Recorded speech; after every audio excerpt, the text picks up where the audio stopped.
Hi mind మంత్రం ప్రేక్షకులకు అందరికీ నమస్కారం. ఒక చిన్న కథ చెప్దాం ఇప్పుడు కొద్దిసేపు. ఒక అతను ఒక పెద్ద సముద్రంలో మునిగిపోతున్నాడు.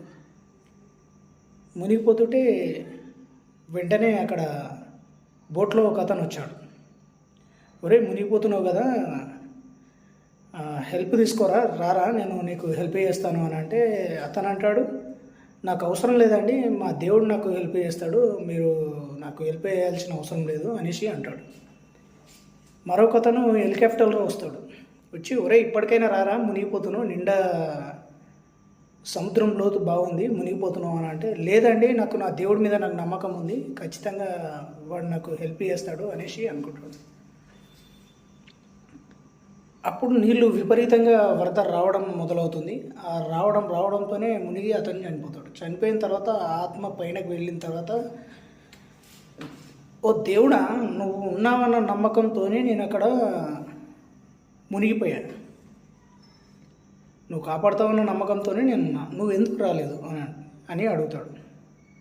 అప్పుడు చిన్నగా నవ్వుతూ చెప్తాడు దేవుడు, ఒరేయ్, నీకు ముందు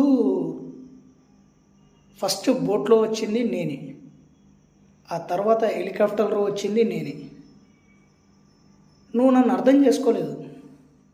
సో అందుకే ఇప్పుడు నేను డైరెక్ట్గా నేను నీ దగ్గరకు వస్తే నువ్వు చూసి నన్ను తట్టుకోలేవు, కాబట్టి నేను ఆ మనిషి రూపంలోనే వస్తాను. నేను ఇక్కడ ఎప్పుడు నేను హెల్ప్ చేయాలని అనుకున్నా ఆయా రూపాలు పొంది మాత్రమే వస్తాననేసి చెప్పడం జరిగింది. ఈ ఓవరాల్ కథ మనము ఇన్సిడెంట్గా తీసుకుంటే, దేవుడు అనేవాడు ఎక్కడో లేడు, మనిషి రూపంలోనే ఉంటాడు. సో మనము ఏదైతే మనము గట్టి నమ్మకంతో ఉంటామో, మనమే దైవం, మనిషి రూపంలోనే ప్రతి ఒక్క దేవుడు వస్తాడు. అది ఎప్పుడు ఎలా వస్తాడు అనేది ఎవ్వరూ చెప్పలేరు. అందుకే మమాత్మ సర్వభూతానం అని అన్నారు. సో ఈ ఓవరాల్ ఇన్సిడెంట్ మనం తీసుకున్నట్టయితే, సృష్టి మొత్తం దైవ స్వరూపాలే.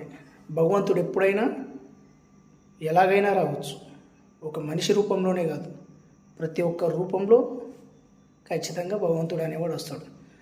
దానికి సంబంధించిందే మన mind set, mind Mantra, money Mantra. Thank you. ఇప్పటివరకు మన ఏదైతే మన వీడియోలు ఉన్నాయో దాన్ని ఫాలో అయ్యే వారందరికీ ఫాలో అవ్వండి. డెఫినెట్లీగా మీరు విజయం సాధిస్తారనేసి ఖచ్చితంగా నేను కోరుకుంటున్నాను. వీలైనంత మటుకు షేర్ చేయండి. నేను ఏవైనా అబద్ధాలు చెప్పను, ఏదైనా ఉంటే డైరెక్ట్గా బాయ్.